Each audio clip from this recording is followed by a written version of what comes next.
Hello बच्चों, मैं मनोज पांडे आपके अपने इस खूबसूरत और प्यारे से चैनल एमएस कोचिंग इंस्टीट्यूट में फिर से स्वागत करता हूं एक नए वीडियो के साथ। फ्रेंड्स, अभी हम लोग क्लास 12th फिजिक्स में चैप्टर नंबर 9 को कंटिन्यू कर रहे हैं और आज का हमारा टॉपिक है टोटल इंटरनल रिफ्लेक्शन, जिसको शॉर्ट में TIR बोला जाता है। TIR means total internal reflection.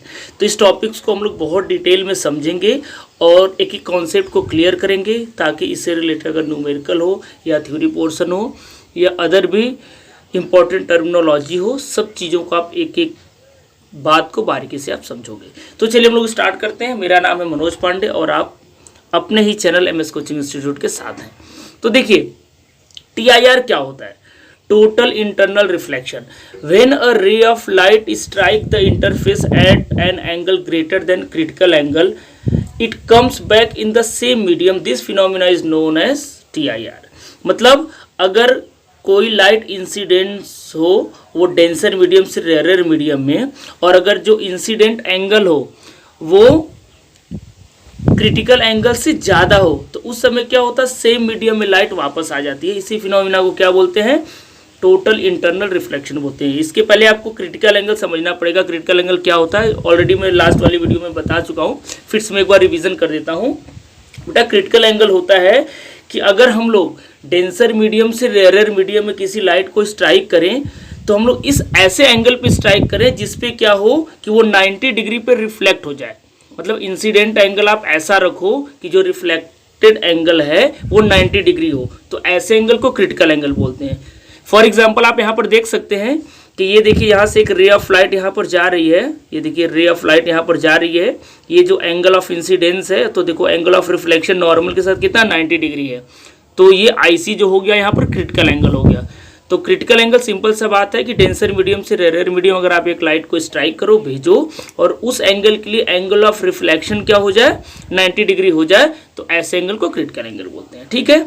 तो अगर हम लोग क्रिटिकल एंगल से ज़्यादा एंगल पर लाइट को इंसिडेंट करेंगे तो उस समय ही ये TIR होगा। अब चलिए TIR को समझने के लिए इस डायग्राम को हमको समझना बहुत ज़्यादा जरूरी है। तो इस डायग्राम के बारे में हम लोग समझते हैं।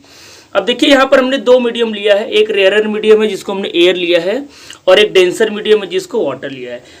TIR करवाना है, टोटल इंटरनल रिफ्लेक्शन कराना है, तो दो मीडियम होना चाहिए और एक डेंसर और एक रेयर मीडियम होना चाहिए। जब तक डेंसर रेयर दो मीडियम नहीं होगा तो वहाँ पर TIR फिनोमिना नहीं अप्लाई होगा। अब देखिए ऊपर एयर है, नीचे वाटर है, दोनों का जो सरफेस है ये वाला, इसको हम लोग बोलते हैं एयर एंड वाटर इंटरफेस। ठीक है। तो ये जो सरफेस है ये एयर एंड वाटर इंटरफेस है। अब देखिए हम लोग क्या कर रहे हैं, पॉइंट O पर एक लाइट सोर्स रखे हैं जो कि डेंसर मीडियम में है। तो डेंसर मीडियम से हम लोग क्या करेंगे, लाइट को स्ट्राइक कराएंगे। यहाँ पर जैसे स्ट्राइक होगा यहाँ पर नॉर्मल बनाएंगे, तो यहाँ पर एंगल ऑफ इंसिडेंस क्या है, I है, और यहाँ पर क्या होगा, लाइट रिफ्लेक्टेड हो जाएगा। ठीक है, रिफ्रैक्टेड सॉरी हो जाएगा, रिफ्लेक्टेड बोल रहा हूँ, रिफ्रैक्टेड हो जाएगा, क्योंकि जब एक मीडियम से दूसरे मीडियम में लाइट पास करता है उसको रिफ्रैक्शन बोलते हैं। ठीक है। अब हम लोग क्या करेंगे, धीरे धीरे एंगल को इंक्रीज करते जाएंगे, यानी इंसिडेंट एंगल को इंक्रीज करते जाएंगे। देखिए नेक्स्ट वाले में हमने क्या किया, एंगल को थोड़ा सा और इंक्रीज कर दिया। तो ये जो रिफ्लेक्टेड लाइट है अभी ये नॉर्मल के करीब थी, अब नॉर्मल से दूर जा रही है, यानी अवे फ्रॉम नॉर्मल जा रही है। ऐसे करते करते हम लोग एंगल को बढ़ाते जाएंगे तो देखेंगे कि क्रिटिकल एंगल पे ये 90 डिग्री पे रिफ्रैक्ट हो जाएगा 90 डिग्री पर। तो ये IC क्या हो गया, एंगल ऑफ क्रिटिकल एंगल हो गया, इसको हम लोग क्रिटिकल एंगल बोलेंगे। तो क्रिटिकल एंगल से ज़्यादा जब हम लोग एंगल को और बढ़ा देंगे, यानी IC से ग्रेटर देन इंसिडेंट एंगल हो जाएगा, तो उस कंडीशन में आप देखेंगे कि जो लाइट ये एयर वाटर इंटरफेस से टकराएगी या स्ट्राइक करेगी, सेम उसी मीडियम में वापस आ जाती है। देखिए ये फिर से सेम उसी मीडियम में वापस आ गई, यानी डेंसर से गई और स्ट्राइक करके डेंसर में ही वापस आ गई। और किस कंडीशन में वापस आई, जब इंसिडेंट एंगल का जो वैल्यू था वो क्रिटिकल एंगल से ज़्यादा था। तो बच्चों इसी फिनोमिना को क्या बोलते हैं, टोटल इंटरनल रिफ्लेक्शन बोलते हैं। आई होप ये टॉपिक आपको समझ में आया होगा। कुछ इससे जुड़ी बातें और इंपॉर्टेंट बातें हमको समझना पड़ेगा। अब यहाँ पर देखिए मैं लिखा हूँ, if I is greater than IC then the refraction stops and total internal reflection occur. यानी अगर I का वैल्यू आईसी से बड़ा हो जाएगा तो उस समय रिफ्रैक्शन क्या हो जाएगा, स्टॉप हो जाएगा और रिफ्लेक्शन शुरू हो जाएगा। यानी रिफ्लेक्शन क्या होता है, जिस मीडियम से आप लाइट को भेजो उसी मीडियम में क्या हो जाए, वापस आ जाए, तो उसी को रिफ्लेक्शन बोलते हैं। तो अगर आई का वैल्यू आईसी से ग्रेटर हो जाएगा तो उस कंडीशन में रिफ्रैक्शन स्टॉप हो जाएगा, बंद हो जाएगा और रिफ्लेक्शन स्टार्ट हो जाएगा।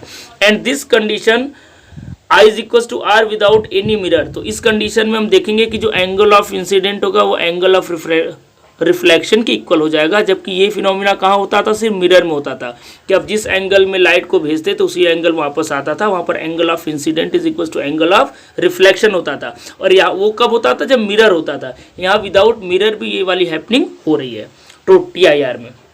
अब यहाँ पर देखिए अलग अलग कंडीशन के लिए अलग अलग टर्मिनोलॉजी यूज होता है। जैसे if I is less than IC, यानी अगर इंसिडेंट एंगल का वैल्यू क्रिटिकल एंगल से कम होगा तो उस समय क्या होगा, रिफ्रैक्शन होगा। आप देख रहे हैं रिफ्रैक्शन हो रहा है, यहाँ पर हो रहा है, यहाँ पर हो रहा है। और अगर आई का वैल्यू आईसी के बराबर हो जाएगा जिसको ग्रेजिंग इमरजेंस बोलते हैं, मतलब इंसिडेंट एंगल क्रिटिकल एंगल के अगर इक्वल हो जाएगा तो ऐसे कंडीशन को ग्रेजिंग इमरजेंस बोलते हैं। ग्रेजिंग इमरजेंस मतलब सरफेस के ऊपर ही लाइट रहेगी। And if I is greater than IC then it will be happening TIR। अगर एंगल ऑफ इंसिडेंट का वैल्यू क्रिटिकल एंगल से ज़्यादा हो जाएगा या ग्रेटर हो जाएगा तो उस कंडीशन में TIR होगा। अब हम लोग देख लेते हैं कि अगर TIR होना है तो उसके लिए क्या क्या नेसेसरी कंडीशन होनी चाहिए। चलिए, नेसेसरी कंडीशन फॉर TIR, यानी अगर आपको TIR करवाना है, टोटल इंटरनल रिफ्रैक्शन करवाना है, तो उसके लिए दो इंपॉर्टेंट बातें हैं जो होनी चाहिए। विदाउट इन दो बातों के TIR नहीं हो सकता। सबसे मोस्ट इंपॉर्टेंट पहला, the light must travel from denser medium to rarer medium.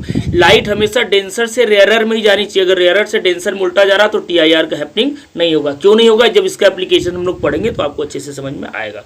Second point, the angle of incident must be greater than the critical angle, यानी जो एंगल ऑफ इंसिडेंट होना चाहिए वो क्रिटिकल एंगल से ज़्यादा होना चाहिए। तो TIR के लिए दो कंडीशंस आपको याद रखना है। क्या क्या, पहला कि जो लाइट है वो डेंसर से रेयरर में जानी चाहिए, और सेकंड कंडीशन होना चाहिए कि जो इंसिडेंट एंगल है वो क्रिटिकल एंगल से ज़्यादा होना चाहिए। तो आई होप ये टॉपिक आपको समझ में आया होगा। अब नेक्स्ट टॉपिक में हम लोग TIR का जो नेचुरल फिनोमिना है या इसका टेक्नोलॉजिकल जो एप्लीकेशन उसके बारे में पढ़ेंगे।